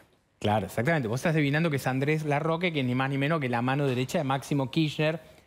Máximo Kirchner y Alberto Fernández no se hablan. Todo roto. Nada, cero vaso comunicante. Por eso, cuando el sábado pasado Larroque dice, aturde el silencio del gobierno respecto del ataque contra Cristina, ¿qué hizo el presidente? Lo llamó directo. Algo que no se usa, ¿no? Todos mandamos WhatsApp. Lo llamó directamente y hablaron. Y el presidente le dijo, Cristina no me atiende y ustedes me están atacando. Y yo te cuento esto y después analizar lo que quieras. Larroque le dijo, no. Para un poco, Alberto. A la única que están atacando acá es a Cristina Fernández de Kirchner. En estos términos está la relación entre el kirchnerismo y el albertismo o la Casa Rosada. Ahora, pero Pablo, ¿Alberto tiene que llamar a Larroque para decirle no me atiende Cristina? O sea, ¿el presidente de la Nación se tiene que rebajar a hablar con un ministro para decirle la vicepresidenta no me atiende? Peor aún, un ministro provincial le dice al presidente de la Nación, para un poquito. Cálmate un poco. Y que el mismo ministro provincial que ya había salido a cruzarse con Aníbal Fernández, otro ministro nacional. Muchachos y muchachas, la gravedad es tal que una parte del kirchnerismo, vaya uno a saber si Cristina también, piensan que quizás esas pedreadas se las mandó alguien cercana al gobierno. Claro. La desconfianza es versión full, extra large. Pero esa es la cabeza con la cual Cristina y el Instituto Patria miran a la Casa Rosada. Imagínate qué diálogo puede crecer a partir de esa idea. de todos modos, a mí lo que me parece es que es una distorsión absoluta de la realidad, que todo el tiempo la única noticia sea que Cristina Fernández de Kirchner, que eligió a Alberto Fernández para gobernar, que le modificó el gabinete a Axel Kicillof, que le modificó el gabinete a Alberto Fernández, es la víctima en todas las circunstancias. Porque solo, y ayer lo charlábamos, solo mostró las fotos de su despacho destrozado, atacado, para sostener esta tesis, que es yo soy víctima de un ataque. Y lo que demostró la propia Policía Federal que lidera o quien gobierna como cabeza del ministerio, Aníbal Fernández, demostró que no fue solo su despacho, que el daño fue al Congreso, que el daño fue desde la planta baja hasta el segundo piso de esa ala, que fueron más despachos los dañados. ¿No es ella, en ese contexto, la noticia más relevante? El problema es que hay una descomposición social enorme, el problema es que la fuerza gobernante no logra aunar criterios, porque no es la oposición peleándose con Alberto. Está bien, pero vos fíjate el elemento. La vicepresidenta cree esta lectura, es cierto, ella lo mira siempre para ella, le rompieron los vidrios a Mayán, le rompieron los vidrios un montón más, bueno, pero ella mira la relación en virtud de ella. Sí. El presidente la llama y ella no la atiende. Eso es lo más Y no grave. solo no atiende, él lo llama, como contábamos, a Mariano, el secretario de ella, y Mariano no le contesta. O sea, ni Mariano entonces habla con Larroque, como contábamos antes de Rolo, y Larroque le dice, pará, no te lo puedo permitir. Pero hay un dato más. Desde el kirchnerismo duro son quienes, desde donde están agitando esta idea de que fueron los serbis los que prepararon el ataque contra Cristina. Sacale duro. Bueno, el kirchnerismo está hablando, esto es un ataque de los servicios de inteligencia contra Cristina. Ahora, todos los detenidos, y se suma el hombre que fue detenido hoy por esto que ustedes están viendo, son de un movimiento político, del MTR, y encima son beneficiarios de planes sociales que pagaba el Ministerio de Desarrollo Social de la Nación. O sea, ¿no les dieron de baja, Rolo? Sí, hoy lo dieron de baja, pero lo que quería marcar es esto. No son servicios, son parte de una militancia que está, por supuesto, desarrollada desde hace tanto tiempo que incluso cobra por ser militante. El hombre al que detuvieron hoy, Julián Lazarte, cobraba 2 planes del Ministerio de Desarrollo de la Nación. Uno de ellos, el plan Potenciar Trabajo, ya lo dieron de baja hoy, pero cobraba 16.500 pesos por mes y después cobraba el plan Nexo por otros 5.500 pesos. El que detuvieron el primer día, Oscar Santillán, también cobraba planes sociales. Diego, era un hombre que cobraba 33.000 pesos por el plan Potenciar Trabajo. Digo, no son servicios lo ocultan bastante mal, muchachos. Pero además, ¿quién maneja los servicios? ¿Quién maneja los servicios? La Agencia Federal de Inteligencia está intervenida por orden de Alberto Fernández, intervención que se renovó a finales del año pasado. La verdad es que tampoco han mejorado mucho su trabajo, pero la maneja Camaño, no la maneja un hombre albertista. Aparte, la falacia de pensar que Cristina quiere alejarse de todo esto, yo no fui de Cristina, es, si Cristina fue quien eligió a Alberto en su momento, digo, Cristina es la responsable final de todo lo que ha pasado en este país en los últimos 2 años. Me permiten, ya continuamos con este tema, ahora vamos a hablar con Washington. Está Juan Luis Manfredi, él es profesor en Georgetown. Vamos a analizar lo que ocurre en Ucrania. Hubo un intento de negociación. Profesor Manfredi, ¿cómo le va? ¿Qué tal? Muy buenas noches, muy buenas tardes, según desde donde estemos.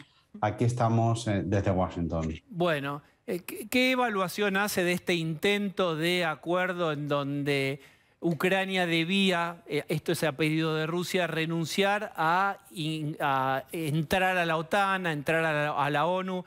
Aparentemente Ucrania no acepta estas condiciones. De ese intento de acuerdo de paz, ¿qué piensa? Yo creo que todavía estamos en una fase incipiente de negociación. ¿Por qué digo esto? Porque los actores, cuando quieren negociar un acuerdo de paz, valoran qué capacidades reales tienen de mejorar su posición. Tanto Ucrania como Rusia en realidad consideran que pueden mejorar su posición negociadora. Por supuesto, Rusia por la vía de la fuerza, de la coacción, el lado de Ucrania por el lado de intentar soportar algún tipo de ayuda desde Occidente, no creo que desde la OTAN, pero sí desde más entrega de armamento, más financiación y demás, y por eso creo que es un poco pronto para hablar de un plan de paz. Es buena noticia que haya algo parecido a 15 puntos de conversación, porque significa que tenemos algo de lo que hablar. Para mí, mientras que haya conversación, estaremos avanzando, aunque sea un mínimo paso. Manfredi, si fuera aceptado, no sabemos si esto va a ocurrir o no, la idea, Rusia quiere que se modifique la Constitución en Ucrania de modo tal que quede taxativamente claro que no pueden ingresar a la OTAN. Si esto sucede, ¿ganó Rusia finalmente? ¿Ganó Putin? ¿Se llevó la suya? A ver, yo creo que estamos, vamos muy rápido, ¿no? Pero creo que estamos en unos acuerdos de Minsk tres. Es decir, los acuerdos anteriores de 2014-2015 planteaban una statu quo, donde en realidad Rusia controla buena parte de los países, se reconoce de facto algún tipo de autonomía para el Donbass, y creo que vamos a avanzar en esa línea. Yo sí veo en este minuto a Rusia en una posición ganadora, porque va a conseguir lo que realmente aspira, y es que Ucrania no tenga una autonomía, no tenga una condición de estatalidad para decidir libremente su futuro. Los planes de Rusia son muy realistas, es decir, lo que queremos es que este país dependa o no mire tanto hacia la Unión Europea y hacia la OTAN, sino que al menos sea neutral, y en este minuto, con la situación bélica, con la posición negociadora, creo que es un acuerdo muy realista. Muy triste porque es 15 o 20.000 muertos después volver a estar prácticamente donde ya estábamos en 2014. Bien, repitamos esta idea entonces, es 15 o 20.000 muertos después. ¿Por qué estamos en el mismo lugar? En realidad, porque en algún momento a Ucrania le pareció que era posible o que era real tener un acuerdo preferente, más en la Unión Europea que en la OTAN. Yo creo que este es un error que nos tenemos que hacer mirar algunos, porque en la práctica generar expectativas ya genera incomodidad en Rusia. Generar expectativas puede plantear a Ucrania pensar que puede incorporarse como un socio de pleno derecho en estas dos organizaciones. Yo creo que eso no estaba realmente en el menú, creo que eso realmente no era una promesa de la OTAN. Pensemos en lo siguiente: incorporar a Ucrania supone trasladar tu frontera final hacia muchos más kilómetros con Rusia. Yo creo que ninguna de las partes, ni la OTAN, ni la Unión Europea, ni Ucrania y seguramente tampoco Rusia, es lo que desean. A mí me parece que la capacidad de decisión de Ucrania está muy disminuida y que creo que va a ser una victoria, no sé si por KO, pero sí a los puntos para Rusia. Bien, y en el medio uno ve violaciones a los derechos humanos, bombardeos a civiles, totalmente rotos los códigos de guerra, si es que se puede hablar de códigos de guerra. ¿Eso tiene un costo para Putin eventualmente o no? ¿Cómo queda el panorama reputacional de Putin y Rusia después de semejante avance sobre Ucrania y el costo y los muertos civiles? Este es en efecto el punto que nos tenemos que plantear. Esta misma tarde Biden ya se ha abalanzado a calificar a Putin como un criminal de guerra. Esto tendría que tener algún coste. Sin embargo, lo que sucede, lo que nos sorprende, es que Rusia no tiene ningún interés en gestionar su reputación, no tiene ningún interés en saber qué pensamos nosotros sobre Rusia, sobre Putin o sobre los oligarcas. Esto no le importa. Pero Manfredi, una cosa, él vio el Mundial 2018, donde lo que parecía era que justamente Rusia y Putin querían mostrar un país amigable, occidentalizado y que no envenenaba opositores. Es interesante su posición, pues no le importa en este momento su reputación. En este minuto, su estrategia periodística, su estrategia de propaganda es: Occidente es el caos, son valores discutibles, digámoslo así. Asimismo lo hemos visto desde el propio patriarca de Moscú, por ejemplo. Y sin embargo, lo que ustedes piensen sobre mí, a mí no me afecta, porque yo soy un líder global que respondo ante mi opinión pública, que sí comparte conmigo buena parte de mis proyectos. Esto puede ser verdad o no, aquí juega por supuesto la propaganda, pero sí que deslegitima la capacidad de poder influir en que a Putin le importe lo que Occidente piense de él. Esto hay que olvidarlo. Manfredi, muchísimas gracias por esta comunicación. Gracias a ti. Bien, voy a saludar a Nelson Castro, que está en Ucrania. Hola, Nelson. Hola, ¿qué tal? ¿Cómo estás, Diego? Bella noche. Un saludo para vos y para todo el equipo. Acá estamos en esta linda, gélida noche en Ucrania, hasta ahora sin sirenas. Hasta ahora sin sirenas. ¿Sí? Bien, quiero que la primera pregunta sea de Osvaldo Bazán. No tengo preguntas para Nelson, ahora quisiera. Bueno, que dé un panorama de qué está viviendo. Hola, Nelson. ¿Qué se vivió hoy? Ayer veíamos con vos cómo tuviste que refugiarte ahí en una suerte de lugar, escuela, sótano, que incluso demoraron en abrir la puerta, las sirenas. ¿Cómo estuvo hoy? Hoy fue un día en el cual no tuvimos sirenas, tuvimos sí la constatación de lo que representa la dificultad del trabajo para nosotros los periodistas. Nosotros estamos buscando llegar a Kiev, o Kiev para pronunciarlo como corresponde en ucraniano, ¿no? Y obviamente en ese camino fuimos a Lust, que está acercándose a Kiev, y nos quedaba unos 350, 360 kilómetros de Kiev, y ahí vimos que era imposible llegar. Y cuando estábamos transmitiendo, una persona que pasaba por allí tomó el teléfono y nos denunció al ejército, y vino una unidad del ejército integrada por 4, había un oficial y después 3 subalternos. Correctamente. Pero inmediatamente nos requirieron pasaporte, documentación y demás, y querían saber qué teníamos, mientras que la persona que nos denunció estaba ahí al lado, es decir, no era un ánimo. Y ahí aprendimos una cosa importante, confirmamos una cosa que ayer sospechamos y que hoy aprendimos. Diego, nuestro principal salvoconducto es el vivo.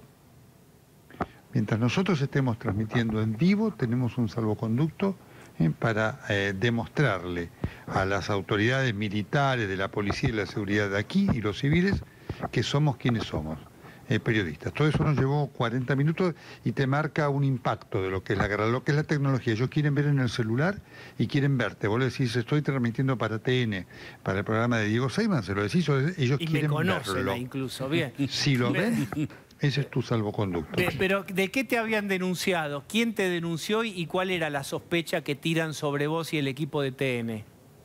Te denuncia gente. La gente sospecha que todo quien está transmitiendo es un infiltrado ruso, o hay que descartar si es un infiltrado ruso o no. ¿Sí? Así que para filmar y para grabar, mostrar, por ejemplo, hoy tuvimos que hacer la transmisión en la estación.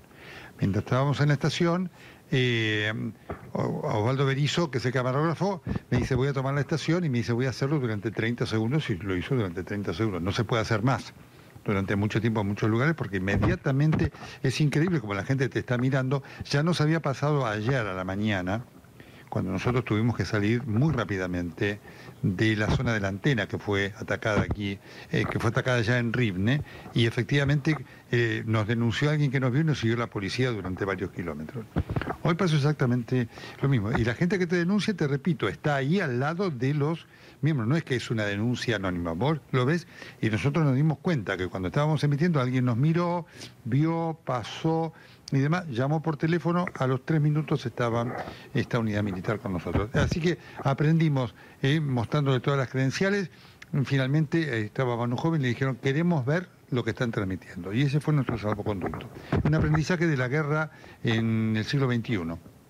¿Cuán posible es acercarse o llegar a Kiev, a la capital, Nelson? Bueno, nosotros estamos en ese intento. De lo que vimos, de lo que podemos decir a esta hora, digo, es imposible llegar mañana porque mañana hay toque de queda en Kiev hasta las 24. Por lo tanto, nosotros, después de un análisis, como te puedes imaginar, muy sesudo, muy detallado entre todos nosotros, con nuestra Fixer, que es la productora que está trabajando para nosotros acá, Ania, con contactos en Kiev, con conocedores, con gente con autoridad en Kiev. Bueno, hemos determinado que la posibilidad que existe hoy es de viajar en tren el viernes. Ahí está, ¿cómo sería el plan? ¿Cómo llegan? ¿Cuánto tardan? ¿A qué distancia? Sí. No lo sabemos, la distancia es 551 kilómetros. Habitualmente acá los trenes corren a una velocidad que va entre 100 y 130 kilómetros, por lo tanto hacen este trayecto en 4 o 5 horas. No van más a esa velocidad, Diego, van a 60. ¿No? Así que nosotros estamos considerando que esos 551 kilómetros, si se hicieran sin parar, llevan más o menos, casi 9 horas. Es muy importante lo que vos me preguntás en cuanto al tiempo, ¿por qué? Porque el toque de queda empieza en Kiev más temprano que aquí. Aquí empieza a las 10 de la noche, en Kiev empieza a las 8. Quiere decir que nosotros tenemos que estar en Kiev antes de las 8 de la noche. Si llegáramos a Kiev a las 8:05, tenemos que hacer noche en la estación. No nos podemos mover de allí porque somos detenidos inmediatamente. A ver, Rolo Barbano. Nelson, ¿cómo te va? Buenas noches. ¿Cuáles son los riesgos para el equipo de TN en ¿Cómo Kiev? estás, Rolo? ¿Qué decís? ¿Cómo estás? Gran trabajo, Nelson. Quería saber, vos estás pensando en avanzar, en ir atrás de la noticia hacia Kiev. ¿Qué riesgos saben que los esperan en esta ciudad cuando lleguen? ¿Qué hay? ¿Riesgo de bombardeo? ¿Riesgo de quedar en medio de enfrentamientos? Entendemos que todavía no llegaron las tropas rusas hasta ahí, pero ¿qué escenario imaginás vos en esa ciudad? Bueno, lo primero es que, si me permitís, siempre nos gusta mostrar, vamos a mostrar los chalecos antibalas, ¿sí? Acá estamos con el equipo, así que ya tenemos los chalecos antibalas que vamos a llevar. Ahí está Manu Joven, ustedes lo ven, ¿no es cierto? Vos me decís Rolo, me decís Diego, así que tenemos para cada uno de nosotros chalecos antibalas con precio y con un casco, ¿sí? Pero eso, ¿cómo se proveen que nosotros vamos a tener que utilizar. ¿De dónde sacan eso, Nelson? ¿Cómo consiguen nosotros los chalecos? Compramos estos equipos los tuvimos... No, los tuvimos que comprar. Estos equipos los tuvimos que comprar en comercios que se dedican a la provisión de unidades militares. Así que estos equipos son equipos que compramos y son testeados por militares y están autorizados por militares. Correcto, ahí está Manu Jove, haciendo así que tuvimos que ir, ver las medidas para cada uno de nosotros. Y junto con eso vamos a tener un casco. Así que este es un elemento importante para desplazarnos nosotros por la ciudad de Kiev. El segundo elemento que tenemos es que ya sabemos a dónde vamos a ir en Kiev, Diego, es decir, no se puede ir a cualquier lugar en Kiev, ya sabemos dónde vamos a ir. ¿Dónde irían? El tercer elemento que tenemos que tener como seguridad es saber, ¿cómo, Diego, cómo decías? ¿Dónde irían? ¿Son hoteles, son casas, son edificios de departamentos? Vamos a ir al Hotel Nacional. No, vamos a ir a un hotel, donde se alojan periodistas. El consejo es que tenemos que ir a hoteles donde hay periodistas. Hay pocos periodistas extranjeros en Kiev, pero ¿sabes qué me decías, Manu? Perdón. ¿Qué es lo que nos va a proteger efectivamente con los chalecos? Ahí te lo muestra Manu, ¿sí? Esto es, compramos los chalecos de una categoría importante porque hay distintos. El que se había conseguido al principio lo usaron los chicos, pero era un poco más peligroso, apenas alcanzaba por unas esquirlas. Se llaman anti-knife, anticuchillo. Estos son efectivamente antibalas, que es lo que nos va a proteger sobre todo en las calles de Kiev, que es la zona más caliente de este conflicto hoy por hoy. Perfecto. Por supuesto que nosotros vamos a ir a evitar cualquier zona en la cual tengamos que estar expuestos a que nos disparen. Esto está claro, ¿no? Así que lo quiero dar, ¿no? Y por eso, efectivamente, les decía, Diego, no sé si ustedes me siguen escuchando. Te escuchamos, Nelson. Por eso tomamos... Vamos a recordar que hay toque de queda, ya por eso Nelson está en la habitación del hotel, no puede salir. Exactamente. Realmente. Así que ese es el elemento que vamos a tener, ¿no es cierto? Nos vamos a mover además en bloque. Vamos un grupo de periodistas, seremos unos 8 en total. ¿Sí? Somos muy pocos los que vamos porque todos vienen, ¿sí? Así que nos vamos a mover en conjunto, tanto a bordo del tren como también, fundamentalmente, dentro de la ciudad de Kiev. Nelson, ¿y cómo es el clima entre usted? Dentro del cual podemos movernos, sí. ¿Cómo es el ánimo, el entusiasmo, pero quizás el miedo de ese viaje que ustedes van a hacer, si es que pueden llegar, sabiendo que Kiev es el lugar donde fina el bastión que quiere tomar el ejército ruso? Es decir, ¿qué les pasa a ustedes que están en una ciudad importante y con riesgo, pero van a ir a un lugar de más riesgo? Mira, estamos muy tranquilos y por supuesto que esto, Diego, es algo que estamos conversando con todas las autoridades de la Dirección de Noticias, ¿no es cierto?, del canal, con Ricardo Rabanelli, con Mariano Tiberger, con Ezequiel Sanich y por supuesto también entre nosotros, ¿no? Imaginás que me cabe a mí una enorme responsabilidad de escuchar a todos antes de tomar esta decisión. Y quiero decir que estamos todos absolutamente seguros. ¿Cómo se toma la decisión? También con nuestra... Sí. A ver, metámonos en eso, porque realmente uno ve de afuera... Sí, es muy importante. ¿Cómo tomaron la decisión? ¿Qué argumentos, digamos, no hace falta quién dijo qué? pero ¿qué argumento atendible le generó alguna duda? ¿Y cómo tomaron la decisión de ir finalmente? Fundamentalmente, primero hubo que determinar si íbamos por micro o por tren. Eso fue ayer. Ayer estuvimos hablando de esto y esta fue una primera decisión. La decisión que se basa no en que nosotros digamos me gusta ir. Hay gente especialista, se está trabajando con mucha seriedad, ¿no? Con consultas con personas, digamos, con autoridades en cuanto a conocimiento de la situación, que nos dijeron por carretera no intenten porque no llegan. Y hoy tuvimos esa concreción. Hoy cuando fuimos a Lutz, hasta ahí llegamos, no podíamos avanzar más, tuvimos que volver a Elvi. Así que el tema es el tren. Nos decían, no ha habido ataque de trenes. No ha habido ataque de trenes. Sí, los trenes van con una especie de bandera blanca, porque además representan el medio de transporte por el cual sale la gente, que es algo que a Putin en esta locura le interesa, que la gente se vaya, también por lo menos de estos lugares. Así que ese es un elemento importante. Así que ya sabemos que vamos a ir en el tren. Vamos a intentar ir. No sabemos si el tren va a llegar. Hoy llega, mañana llega. Fíjense el elemento de seguridad que nos decían. ¿Por dónde entraron los ministros de Polonia, República Checa y Eslovenia a Ucrania? ¿Entraron por vía aérea? No. ¿Entraron por carretera? No. Entraron por tren. Así que ese es el elemento que también nos da seguridad en cuanto a entrar. Y después, por supuesto, saber cómo va a ser. Ya nosotros tenemos quién nos va a ir a buscar. Vamos a llegar a la estación. Si llegamos fuera del horario de queda, o sea, fuera del horario, ya comenzó el toque de queda, nos quedamos en la estación. Pablo de León. Totalmente. Si llegamos, Andrés, sí te escucho. Nelson, buenas noches, abrazo para usted, para todo el equipo. Ahora, hay periodistas que están allá en Ucrania, pero que no quieren ir a Kiev. ¿Cómo fue esa definición, al margen de la definición que recién charlaban con Diego, la charla entre usted, entre Manu Jove, a quien vimos recién, y el camarógrafo Osvaldo Berizo? ¿Cómo fue la charla entre ustedes para decir, vamos a Kiev? Bueno, nosotros tenemos que reflejar Kiev, es decir, si cae Kiev, la guerra termina. Lo cual no significa que no haya resistencia y demás, ¿no es cierto? Así que entendemos que tenemos que intentar ir allá. Vamos a ver si llegamos o no, y lo vamos a hacer en el momento que, digamos, en la ecuación seguridad, elemento, se desenbalance, no avanzamos. Eso lo vamos a estar viendo en el minuto a minuto. Hoy lo que sabemos, por eso lo anunciamos, Pablo, es que podemos intentar ir a Kiev. Hace 2 días no lo sabíamos.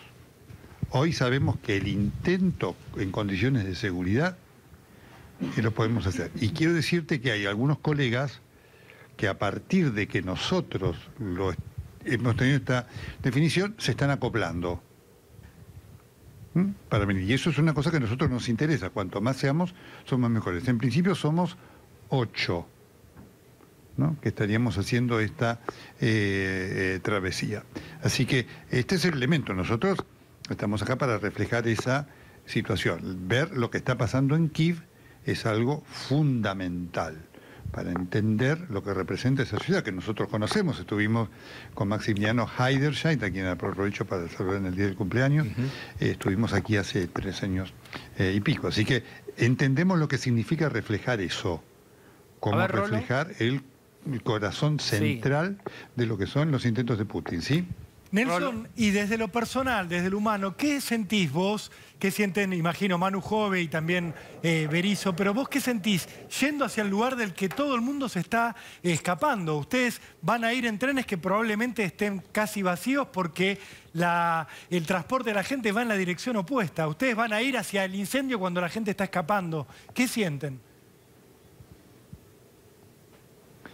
Mira, los periodistas nos toca esto. Y esto es como, a ver cómo te digo, cuando fue las Torres Gemelas yo estaba allá.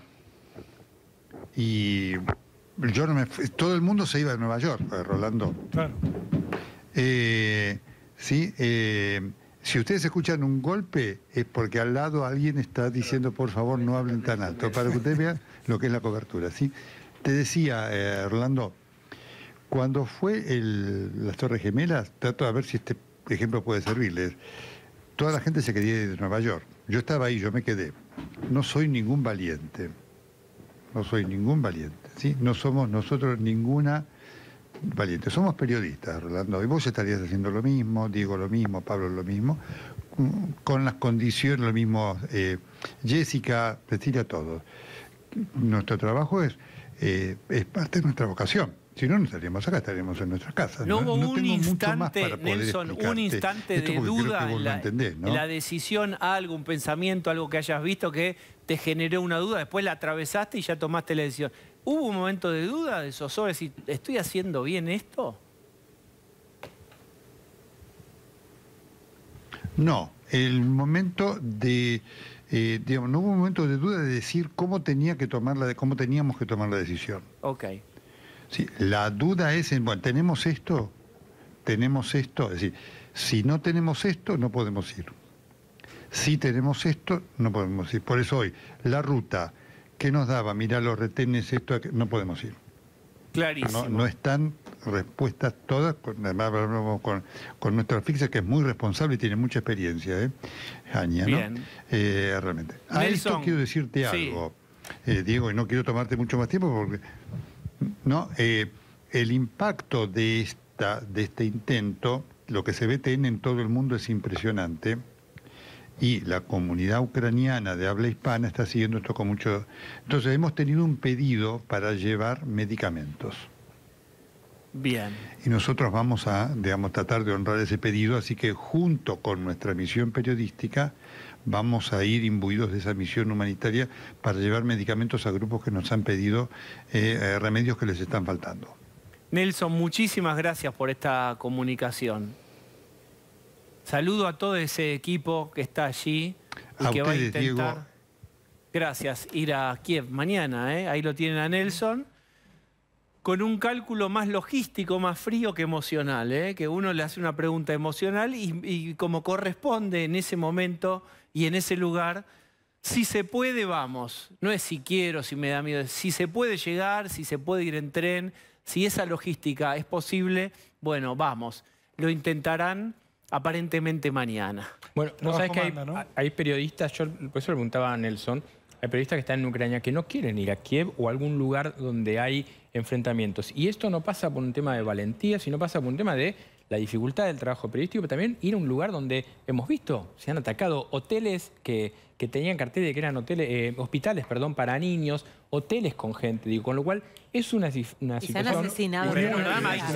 Hay tres periodistas muertos. Claro, hay tres periodistas asesinados. Sí, claro. Y dos más. Y dos más de Fox. Sí. Claro. Con lo cual el debate es difícil y lo que están haciendo ellos es loable, pero lo que sí hemos pedido es obviamente que se cuiden todo lo que puedan, obviamente, ¿no? Bien, voy a volver a la República Argentina, que no tiene la gentileza de dejar los problemas de lado mientras se soluciona un conflicto de orden planetario. Acá siguen los conflictos, la inflación es un conflicto, el pan y su precio es un conflicto, subirán 2 puntos, esto se va a anunciar, las retenciones a el grano y al aceite de soja y con ese dinero de esos 2 puntos harán un fideicomiso para ver si se puede subsidiar el precio local de la harina, a ver si baja el pan o por lo menos deja de subir. Vamos a hablar con Diego Cifarelli, es el presidente de la industria molinera argentina. Hola Diego, ¿cómo estás? Hola Diego, ¿cómo estás? Buenas noches a todos, gracias por esta comunicación. En una frase muy breve, ¿qué hace el molino desde el pan que uno recibe hasta el trigo que se siembra? ¿Qué parte hacen los molinos? Recibimos el trigo, lo molemos, lo embolsamos, lo transformamos en harina y se lo llevamos al panadero. Eso es lo que hacemos. Somos el nexo entre el productor y el panadero. Bien. ¿Qué te parece y les parece a la industria molinera argentina esta medida, este fideicomiso que se va a armar?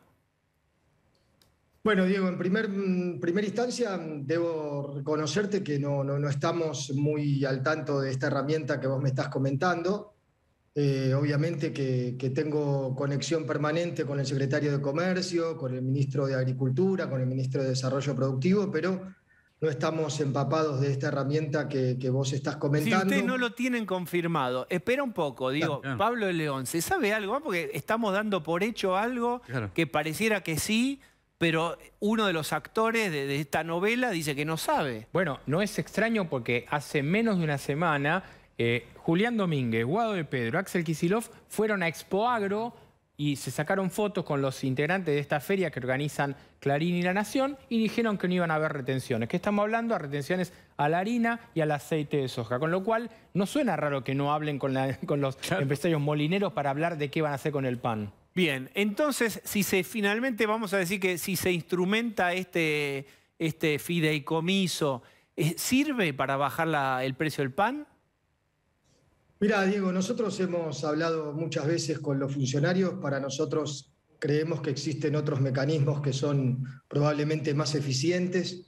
Somos un sector que está convencido que evidentemente actuar sobre la demanda y no sobre la oferta puede dar mucho más resultados sobre esta política pública. ¿Qué quiere decir actuar sobre la demanda y no sobre la oferta? Y lo que pasa es que si nosotros estamos convencidos de que dándole a los sectores que menos tienen o que están más complejizados con esta situación de plena inflación, me parece que es mucho más importante trabajar sobre ellos, generando recursos para poder acceder a un pan diferenciado y no desde la oferta. ¿Por qué? Porque creemos que por ahí no llega a quien realmente lo necesita. Entonces hoy nosotros sacamos una harina que tiene un valor diferencial, llegamos al panadero y por ahí en la intermediación entre el molino y el panadero o entre el panadero y su cliente no llega la cantidad de harina que va compensada. Entonces me parece que es mejor siempre trabajar sobre los sectores más vulnerables, algo así como la tarjeta alimentar. Nosotros creemos darles plata a los que más necesitan de algún modo. Este es el planteo de ustedes. ¿Me dibujás así en el aire el esquemita? Hay 2 puntos que van a un fideicomiso. ¿Cómo funciona eso? Explícalo simple. En la teoría del gobierno, ¿cómo funcionaría eso? Bueno, en principio, por lo que vos comentás y en función de cómo funciona un fideicomiso, se genera un valor, digamos, testigo del trigo, que eso determina un valor de la harina que va a ir al panadero, y la diferencia entre ese valor testigo con la cual se sacó el precio de la harina que va al panadero con el precio real del trigo que nosotros le pagamos a los productores, porque ahí digamos, el trigo sigue cotizando al valor que tenga que cotizar, al libre oferta y demanda. Esa diferencia entre el valor testigo que determina el gobierno y el valor del libre mercado es lo que se compensa desde los fondos del fideicomiso. X pesos o X miles de pesos de toneladas por tonelada de trigo. Eso es lo que sería, lo que yo interpreto en función de lo que estamos escuchando, el fideicomiso, que realmente nosotros no solo estamos convencidos que lo mejor es actuar sobre la demanda o directamente al consumidor, sino que también muchas dudas tenemos en lo que impacta la harina en los productos farináceos, Diego. Realmente cuando vos te adentrás en la cadena, en cómo es la formación de precios del pan, de las facturas, de los churros, de las tapas de empanadas, de la pascualina y de un sinfín de productos farináceos, así como el trigo hoy explica el 91% del precio de la harina, creemos que en la medida que se industrializa más la harina, menos incidencia tiene el peso de la harina en el precio final. Ayer me comentaba un industrial que por 1 kilo de harina salen 6 docenas de churros. 1 kilo de harina hoy, vamos a suponer que llega industrializada a la fábrica de churros a 80 pesos. Es decir, estamos hablando de que la harina pesa en la docena de churros entre 12 y 15 pesos. Y en el pan, porque el churro lleva azúcar, aceite, fritura, en el pan... Y en el pan yo creo que hoy debe estar aproximadamente en los 80 pesos, depende, porque no hay un valor universal federal de la harina. Son 150 molinos que ofrece cada uno el precio de acuerdo al trigo que consigue y al trigo que paga, pero trazando un valor promedio a nivel país podemos decir que está alrededor de los 80 pesos el peso de la harina en el kilo de pan. Obviamente vas a encontrar panes de 300 pesos, de 280, de 250 o en algunos lugares de Capital Federal, donde el alquiler de la panadería es muy costoso, por ahí pueden valer arriba de 300, pero más o menos el valor promedio del kilo de harina es 80 pesos. Bien, finalmente breve, y pido disculpas, acá quería preguntar a mis compañeros, pero tenemos ya que cerrar. Digo, si el gobierno efectivamente toma esta medida y quiere hacer este fideicomiso, ¿ustedes lo aceptan, sí o no? No conocemos los lineamientos generales, los vamos a analizar y después decidiremos de manera sectorial, en mi persona como representante del sector, cuál es la decisión, pero al no conocer los detalles no podría aventurar una decisión tomada, Diego. Muchísimas gracias por esta conversación. Gracias a vos, gracias Bien, por llamar. tenemos que ir a una tanda.